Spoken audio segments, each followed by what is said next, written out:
Vaishnav calendar, it's the disappearance days of two great personalities, Srila Rupa Goswami and Gauridas Pandit. So, Gauridas Pandit is actually Subal in Krishna's pastimes. But we're going to be speaking about Srila Rupa Goswami. Here we go. So, we're going to be speaking about Srila Rupa Goswami today. And before we start the class, we chant the prayers of the departed Vaishnavas, written by Narottama Das Thakur. Parshla Gora Viraha Vilaka.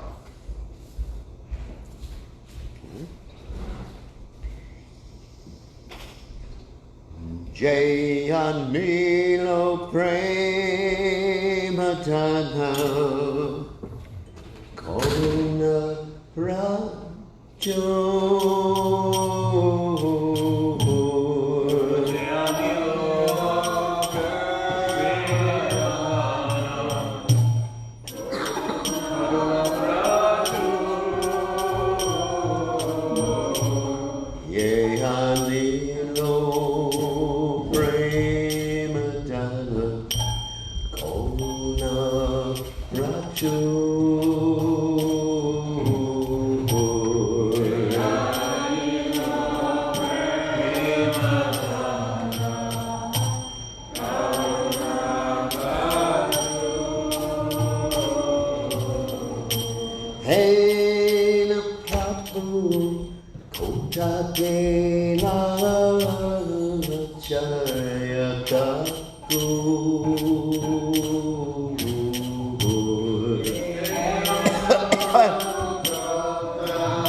Sangana Ayakande Marutam Oda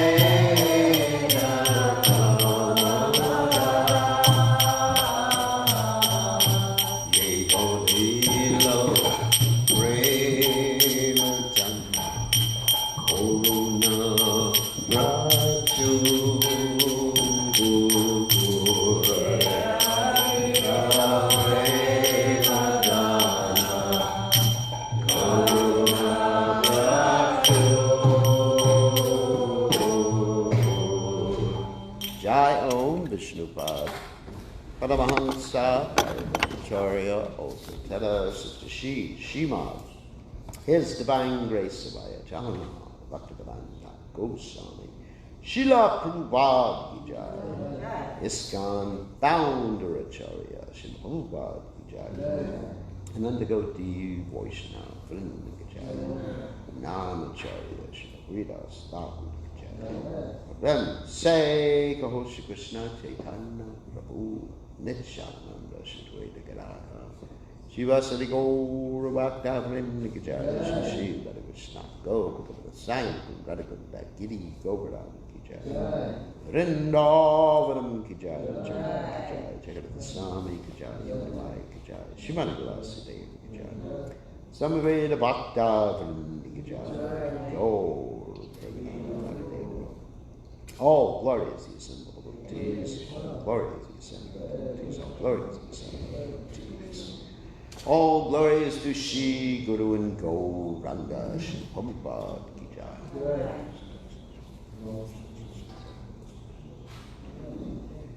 So we will read the translation of this prayer. He who brought the treasure of divine love and was filled with compassion and mercy. Where is such a personality as Srinivas Acharya gone? Where am I, Swarup Damodar and Rupa Goswami? Where is Sanatan? Where is Raghunath Das, the savior of the fallen? Where am I, Raghunath Bhatta and Gopal Bhatta? And where is Krishnadas Kaviraj? Where did Lord Gauranga, the great dancer, suddenly go? I will smash my head against the rock and enter into the fire. Where will I find Lord Gauranga, the reservoir of all wonderful qualities? Being unable to obtain the association of Lord Gauranga, accompanied by all of these devotees in whose association he performed his pastimes, Narottama Das weeps. So, Om Ganat Timananda Shah Gananjana Shlakaya Chakshur Medikam Yena Tasmai Shivadve Namaha. So today is the commemoration of the disappearance day of Srila Rupa Goswami. And of course, we are known as Rupa Nugas. Because Srila Rupa Goswami, and we'll get to this point in a few minutes, wrote the law book for the Krishna conscious movement, which is what book? Bhakti Rasamrita Sindhu, which Prabhupada translated as Nectar of Devotion. And actually, I was thinking this afternoon for the Sunday program, I was going to do Chitra Kavachani, but I think it would be better if I give a summary of the Nectar of Devotion and also a summary of the Vedanta Madhava and Lita Madhava, because that'll be interesting for people.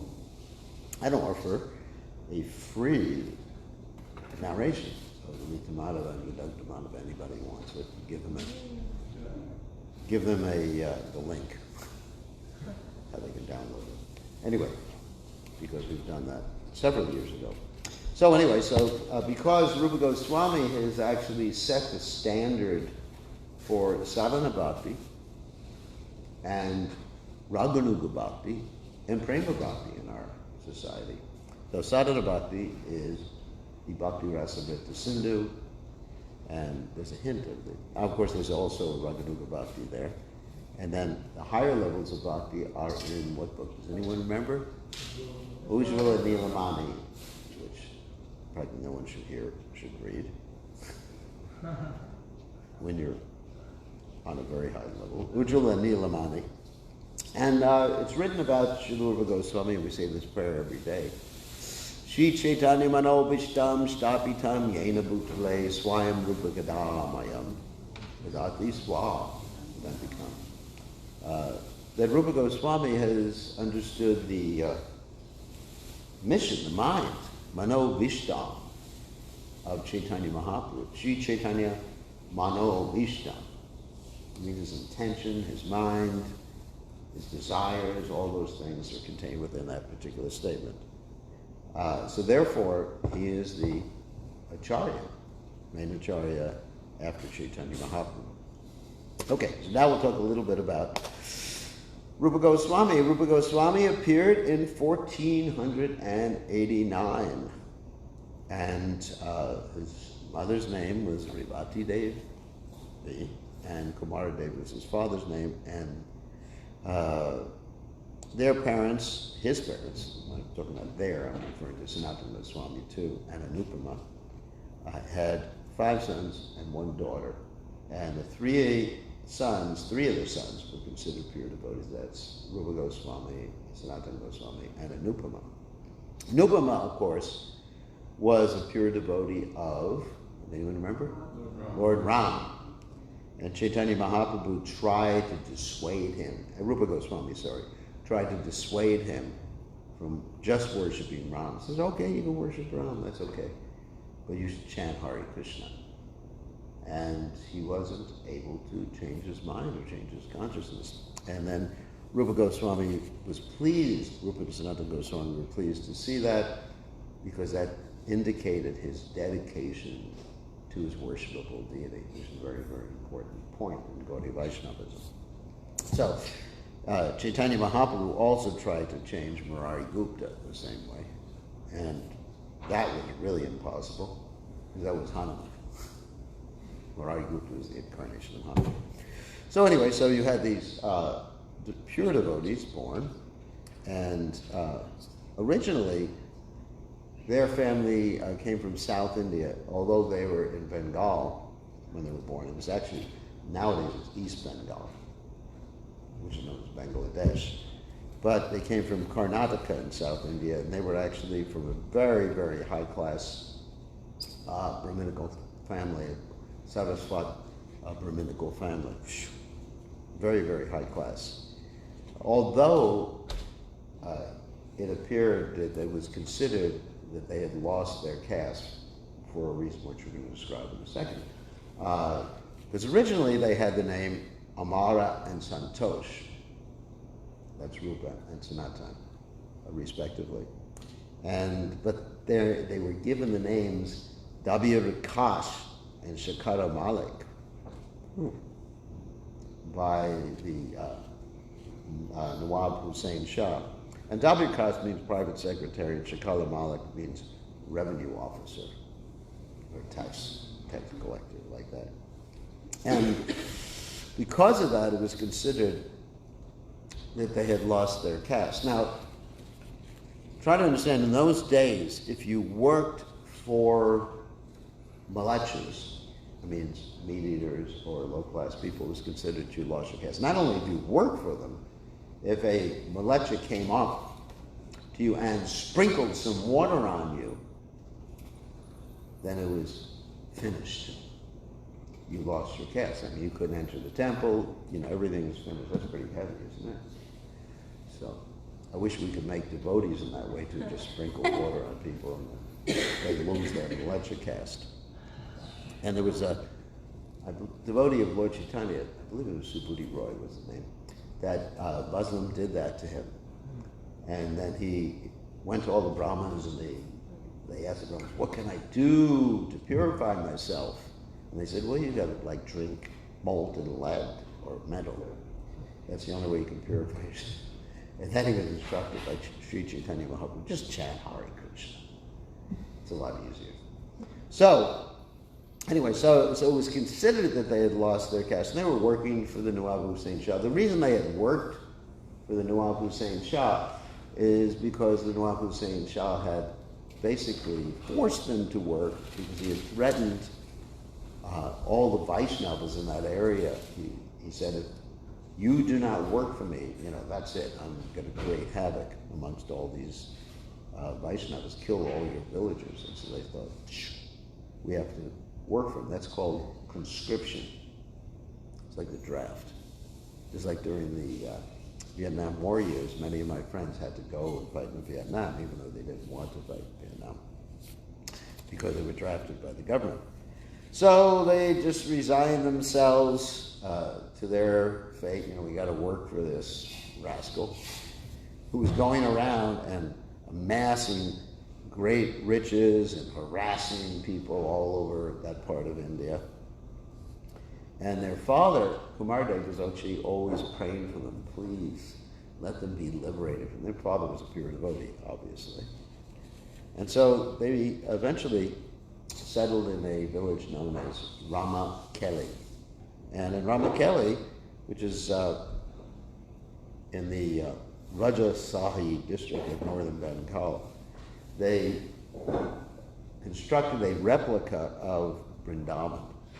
So they would actually always feel home. It was called Gupta Vrindavan, or hidden Vrindavan. And in this replica, there were bathing places and constant readings about the pastimes of the Lord. And in this way, they were able to assuage their consciousness and their minds and take shelter while they were doing their government duties. And as they performed their government duties, the two brothers studied. Actually, there were three of them. Anupam was there too. They studied Sanskrit, Arabic, Persian, and of course, whatever the Hindi dialect was there at that particular time, and of course Bengal and other things like Bengali and other things. And they also studied Sanskrit under this great devotee known as Sarvananda Vijaya Vachaspati, who was the brother of Sarvabhauma Bhattacharya.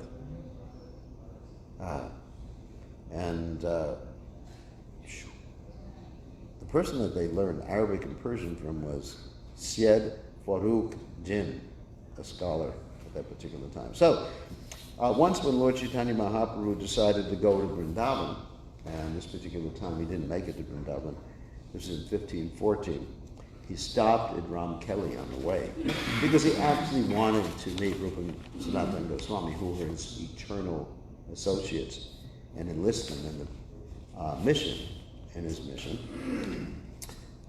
So there were a lot of devotees with Lord Chaitanya at that time, even Lord Nityananda and Haridas Thakur. And they met Lord Nityananda first and Haridas Thakur first. And the three brothers took bunches of straw in their teeth and bowed down to Lord Chaitanya Mahaprabhu's lotus feet. And they offered this wonderful prayer to Lord Chaitanya. Here's the prayer in English. You are the most merciful Savior of the fallen souls. All glories to your Supreme Personality. We belong to the lowest caste of men, and our associates in unemployment are of the lowest type.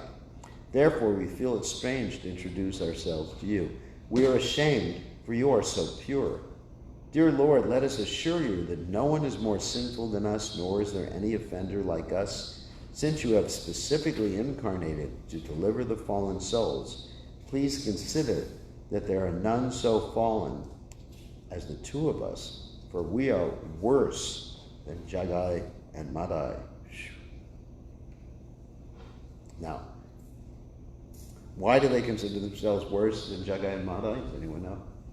Because they were working for the Malachas, where Jagai and Madai, I guess they were just working for their senses. Wow. Shows how bad association is. So at that point, Lord Chaitanya Mahaprabhu said, you two brothers are my eternal servants. And from this day forward, your names will be, he gave them initiation immediately, Rupa and Sanatan. He said, now please abandon your humility, for my heart is breaking to see you so humble. And previously, they had written letters to Lord Chaitanya Mahaprabhu, praising him and asking him for his mercy. And Lord Chaitanya Mahaprabhu revealed that I have come here specifically to meet with the two of you. Now, at this particular point, Rupa and Sanatana Goswami tried to dissuade Lord Chaitanya Mahaprabhu from proceeding to Vrindavan for two reasons. One is they were really afraid of the Nawab Hussain Shah. At that point, the Nawab Hussain Shah was a little bit respectful towards Lord Chaitanya Mahaprabhu because he had been informed by one of his advisors, who was a devotee, that Lord Chaitanya wasn't a problem for him. But Rupa and Sanatana Goswami said to Lord Chaitanya Mahaprabhu, who knows, his mind may change and you'll be in danger. And this argument did not deter Lord Chaitanya Mahaprabhu, because Lord Chaitanya Mahaprabhu was, or is, as described in the Gita, as a devotee, Abhaya Sattva Samshuddhi Jnana Yoga Vivastati. Lord Chaitanya didn't have any fear. I mean, he was going later on through the Jharikhanda forest, and he was chanting with the tigers and the deer and I guess they were bears at that time, maybe, or whatever. And they were all getting up and chanting along with him. So Lord Chaitanya had no fear. But they had another argument to dissuade Lord Chaitanya Mahaprabhu from proceeding to Vrindavan. They said, you are going to Vrindavan with a large retinue. For those of you who don't know what retinue means, it's a group of people, a lot of people. There was like hundreds of people. He said, this is not the way to go to Vrindavan. If you go to Vrindavan, it has to be done with yourself, a small group. And of course, Lord Chaitanya Mahaprabhu later on only went with two personalities when he went to Vrindavan. One of them was Balabhadra Bhattacharya, and then there was an assistant Brahmin at that point. And so Lord Chaitanya was showing the real mood for entering Vrindavan, not just like thousands of devotees around. It's just, because it's something very deep. Vrindavan is very deep. It's not like, for lack of a better word, sis boom ba, ra ra ra. You don't know what that means. A football game. Yeah, and really. Anyway, at least that's my understanding. Because sometimes, devotees get into this, sis boom ba, whatever. Because they don't use that expression. Anyway, so Lord Chaitanya took that advice and decided not to go to Vrindavan at that point. He went back to went back to Puri, and then later on went there with only two personalities. So Lord Chaitanya had also given Anupama his name, so he initiated the three of them. So later on, Rupa Goswami and Anupama were able to renounce this world and live as mendicants, and Rupa Goswami set a perfect example for someone who renounces this world. He gave 50% to the Brahmanas and Vaishnavas, and 25% to his relatives, and 25% for personal emergencies. Of course, that 25% that was meant for personal emergencies was later on used by Sanatana Goswami, so Sanatana Goswami could escape. So this is very interesting. Sometimes people think that when you surrender to Krishna, all right, give everything and leave nothing over for yourself. But actually, Rupa Goswami's example is that you actually have to take care of yourself and family when you renounce and put something aside. So this is interesting. Sometimes people join the Krishna consciousness movement and they're told by their authorities, just give up everything. Give your 401k. You know what 401k is? No. That's the Provident Fund. Fiji Provident Fund. Give all your money, and Krishna will take care of you. Because Krishna says, Echo Nityanam, Chaitanas Chaitananam, Eko Bhavanam Yogadadati Kama. What does that mean? Krishna's maintaining all living entities, or even as it says in the Bible that, the flowers dress nicely.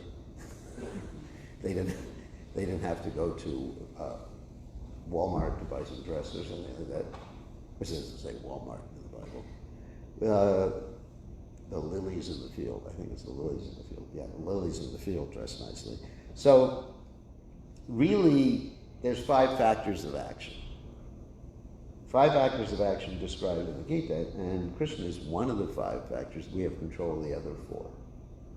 So we should make some arrangement so that, later on, we're not just like chucked out of the temple like the bees are chucked out of the hive. The worker bees? They're actually, as soon as they can't fly anymore, they just, boop, you're out of here, buddy. Can't do any more work. So, not that we would do this to devotees, but it's practical. It's practical. People should make some arrangements. So 25% personal, and 25% to the relatives, just to make, and that's what Prabhupada did too. He took care of, even when he was getting ready to leave this planet, he left a certain stipend over for his wife and children that were still alive. So this is very important. A devotee should not be irresponsible. Lord Chaitanya Mahaprabhu, he even, went back to Bengal after he took sannyas, just had let his mother cook for him because, he considered some responsibility to his mother. So, anyway, Rupa Goswami and Anupama, they left. And actually there was so much wealth when Rupa Goswami left. There was it's described there are boatloads of gold coins. So much wealth. Anyway, so then they traveled to Prayag, which is now known as Allahabad. It means the city of Allah. And they met Lord Chaitanya Mahaprabhu once again there. And he instructed the 2 brothers for 10 days of Krishna Bhakti. And these 10 days were essential insofar as Rupa Goswami's teachings, like on the Nectar Devotion, or Bhakti Rasamrita Sindhu, Padagna Madhava, Lita Madhava, and Ushalini Lamani. And when they approached Lord Chaitanya, Rupa Goswami wrote this prayer that he recited to Lord Chaitanya, which is the famous prayer, Namo Mahabhagnyaya Krishna Prema Padayate, Krishnaya Krishna Chaitanya Namne Gauridas Namaha, which is, O most beneficent incarnation of Krishna. You are Krishna himself, appearing as Lord Chaitanya. You've assumed the golden color of Srimati Radharani, and you are freely distributing what no other incarnation of Godhead has ever distributed, pure love of God. So, anyway, so the whole Siddhanta Sambandha Videya Prayojan was presented to Rupa Goswami at this particular point. Actually, Rupa and Anupama at this particular point. Sambandha means the material energy, spiritual energy, the Lord, the time factor, the living entity, and the relationships between all these different factors. I'm not going to go through the whole description. But Lord Chaitanya at that time also gave Rupa Goswami a particular metaphor to help him understand what devotional service was. And that metaphor was that devotional service is like cultivating a garden. And in other words, when you have a garden, then the plants grow. And you have to keep watering the garden. You have to keep putting fertilizer in the garden. And you have to be very careful that what doesn't grow? Weeds. Because just like the material desires are sometimes called karma beads and jnana beads, means the seed of fruit of desire, the seed of desire for liberation or desire for just obtaining knowledge. So he described this particular metaphor, and then he also gave another metaphor about achieving pure love of God. Does anyone know what that metaphor is? No, creeper. That's the garden metaphor. But he gave another metaphor about what it means, or what the consciousness is like. No, you wouldn't remember this. He used the sugar analogy. They're cooking the sugar. Yeah, you're cooking the sugar. First comes the seed of the sugar cane, these Lord Chaitanya's words. Then the sugar cane plant. From the plant, one can extract sweet juice of the sugar cane. When the juice is boiled, it becomes liquid molasses. Actually, more than liquid molasses. And when cooked more, it becomes solid. This solid becomes sugar, and finally rock candy. In this way, sugar gradually develops from the crude state to one that is refined. Similarly, love of God evolves through carefully delineated stages, each one more concentrated than the other. It's a wonderful example Lord Chaitanya gave. And then he talked about the rasas and the indirect rasas, the direct rasas. I'm not going to go through the whole lecture devotion right now. And then a rasa vas and pure devotional service and bhavas and all that other nice stuff. So Rupa and Anupama, did not want to leave Lord Chaitanya Mahaprabhu, so they accompanied him as far as Benares, and then wanted to go with him to Puri, and Lord Chaitanya Mahaprabhu said, no, you go to Vrindavan, and then we'll meet with you in Puri later on.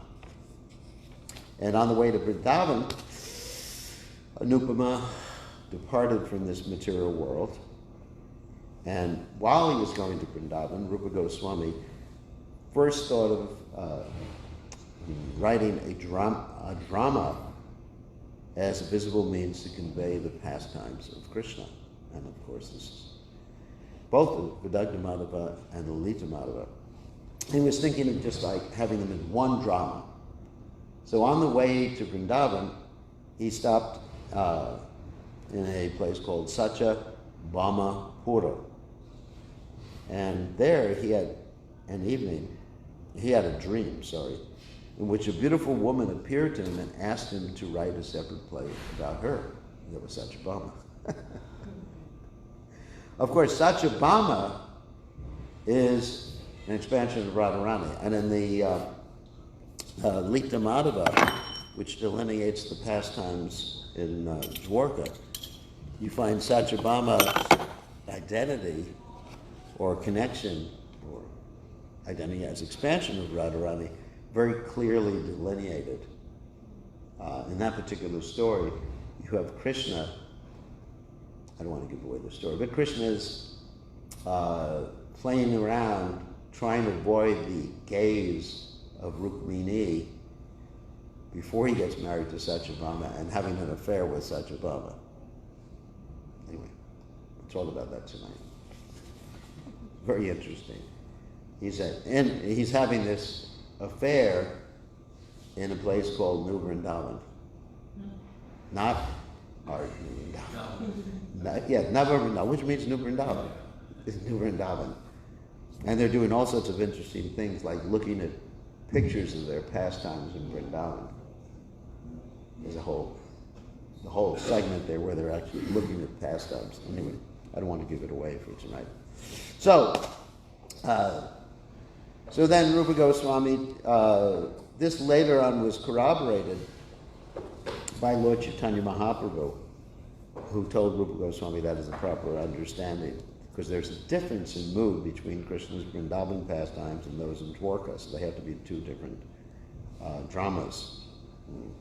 So in Vrindavan, it's intimate Madhurya, and in Dwarka, it's like majestic. There's some intimacy there, but it's not as much as Vrindavan. So Lord Chaitanya Mahaprabhu and Ramananda Roy read the early drafts of Rupa Goswami's book, but the books weren't finished until many years later. The plays weren't finished. And these two are considered the most important dramatic literatures in Gaudiya Vaishnavism. There's other dramatic literatures too. Like we're working right now on the Gopal Champu, which is also very dramatic. It's not exactly a play, but it's like a play within a play. What I mean is that it's a narration within a play. You have these two Snigdhakans, who are reciting Krishna's pastimes in Vrindavan in Gokul. They're reciting the pastimes that Krishna enacted in Gokul on this earth planet, and they're reciting them to Krishna and Radharani in the spiritual world. It's pretty cool stuff. Anyway, and that you can go on the internet and find, maybe. That's on the internet. So, anyway, let's get that. When Srila Rupa Goswami went to Jagannath Puri. He did not go into the Jagannath Puri temple because he was respecting the system at that particular point is that if someone lost their caste, they weren't allowed to go in the temple. And it's described that because he and Haridas Thakur didn't go in the temple, and later on, of course, Sanatana Goswami didn't go in the temple, Lord Chaitanya would personally come every day and bring them prasadam. So in other words, Lord Jagannath would come to see them. And Prabhupada actually said one time when he was in Jagannath Puri, apart from the fact that Jagannath is Jagannath, not Purinath, he said, unless they let the devotees in, Lord Jagannath will come out of the temple and join us. And when the Pandits heard that, they got scared that was going to happen. And that's one reason they don't like us in Jagannath Puri. So many of them don't like us. So, except they like our money. So, anyway, so then Rupa Goswami got instruction from Lord Chaitanya Mahaprabhu after he spent 10 months in Jagannath Puri with Lord Chaitanya Mahaprabhu to go back to Vrindavan and excavate the holy places, write Vaishnava literatures, etc. So on the way to Vrindavan, he was delayed for a whole year in Bengal because he wanted to take care of his family affairs before he left. This is also very important too, you know. It's not just like this Western style of renunciation where you just drop everything off. And so he divided his wealth, gave them a sense of security. Then he went to Vrindavan eventually, and he established the deity of Vrinda Devi. The original deity of Vrinda Devi was established by Srila Rupa Goswami. And this is different than the deity in Kamyaban. It's a different deity. Anyway, so then he was sitting by the Yamuna River one day, and he was thinking, this is a very difficult task that Lord Chaitanya Mahaprabhu has given us. You know, writing Vaishnava literatures, coming up with a Siddhanta, discovering the holy places, and building temples. How am I going to build a temple when I don't even have a deity? So as he was thinking like that, a young boy approached him and asked him, what's the problem, Sadhuji? And he told the boy about his mission, and he said, I really want to build a temple to Radha and Krishna and establish systematic theology and a scholastic community. And the young boy said, just come with me. And he led him to a small hill. He said, inside the hill is a deity of Govinda Devi that was established 5,000 years ago by, actually it was 4,500 actually, by Brajanabo, Krishna's great-grandson. And the boy said, every day a large cow comes by this place and showers her milk all over the hill. In this way it seeps through and Govinda Dev drinks the milk. That's his daily meal. Then all of a sudden, the young boy just like evaporated or disappeared, or whatever. And Rupa came to that spot just to see if the cow did arrive, and he saw it happened every day. And he told all the villagers, and they dug in the hill and they found the deity, this great deity, and he built a temple under the patronage of Akbar, the Mughal Emperor Akbar. And then convinced also Maharaj Man Singh of Ambar, Jaipur, who donated huge quantities of red sandstone. Of course, later on, the temple was partially destroyed because this nice guy, Aurangzeb, saw the light of the temple all the way from Agra, where his capital was, and he got his men to destroy the top portion of the temple. They were to destroy the whole temple, but all of a sudden they were shaking to the ground. I guess Krishna was angry and they ran away. So the temple was partially destroyed. Very unique architecture in that temple. So, anyway, so that's how Govinda Dev was established. And it's described by Lord Chaitanya, described by Krishnadas Kaviraj Goswami in the Chaitanya Charitamrita, that Rupa Goswami compiled many huge volumes of Vaishnava literature, 16 which are considered most important, and he wrote more than 100,000 verses. The most famous of his works are the Vidagdha Madhava, Lalita Madhava, Bhakti Rasamrita Sindhu, Vishalani Lamani, Upadeshamrita, Act of Instruction, Dhanakeli Comedy, that's also available as a narration, and Lagu Bhagavatamrita. So, it's described here, the inner guidelines and esoteric rasas for these dramas were divulged by Lord Chaitanya himself when he was at the house of Chandrasekhar Acharya. When Lord Chaitanya Mahaprabhu was at the house of Chandrasekhar Acharya, he, Lord Chaitanya, acted in dramatic performances for the pleasure of his devotees. So these dramas of Lord Chaitanya, so it is really important to understand, the dramas that Lord Chaitanya Mahaprabhu put on were actually serving as the inspirations for Rupa Goswami's dramas. And Dagda Madhava we're not going to talk about right now. Lita Madhava, Ujjwala Nilamani, Bhakti Rasamrita Sindhu, we'll leave that for tonight. And just one final story. Rupa Goswami generally performed his bhajan in a place called Tedokadamba. That's right near Nandagram. Has anyone been there? Yeah. It's too bad, isn't it? Sad. So, it's a very beautiful, quiet place. There's a great sadhu there. And they take the Radha Krishna deities outside. It's really beautiful. There's a canopy overhead there. It's just one of the nicest places, quietest places in Braj. So he would do his bhajan there, and he would prepare kheer for his deities. And one day he was thinking, I want to prepare some nice prasadam, some kheer and for Sanatana Goswami. So he was thinking, I don't have any ingredients. So then a young girl came, gave him the ingredients, and after giving him the ingredients, she disappeared. And he followed her directions because she told him how to cook it. Not only did she give him the ingredients, she told him, here's what you do. You boil it for so many minutes, you stir it as you're boiling it, and it became a condensed sweet drink. He offered to his deity. Sanatana Goswami came and drank it, and after drinking it, he understood, where did you get the ingredients from this? And Rupa Goswami explained, and he told him this young, attractive girl, and Sanatana Goswami said, what did she look like?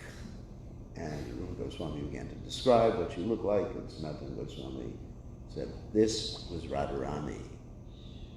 Don't you understand? You're not supposed to take service from Krishna and Radharani. You're supposed to serve them.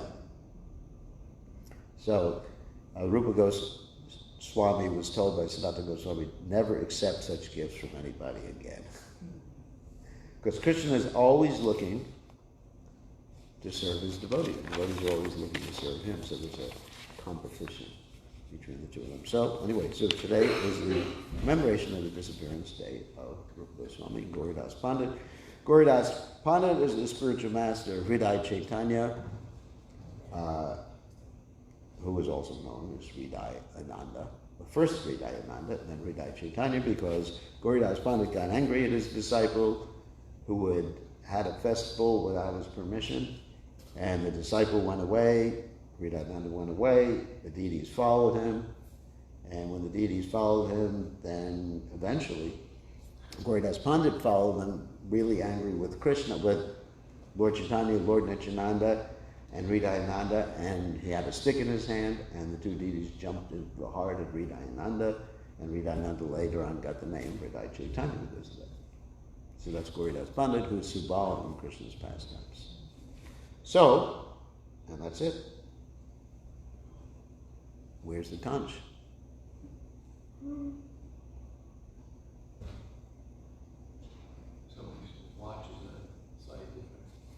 Either watch. Haribol, time to greet the deities. We should put digital everywhere. What?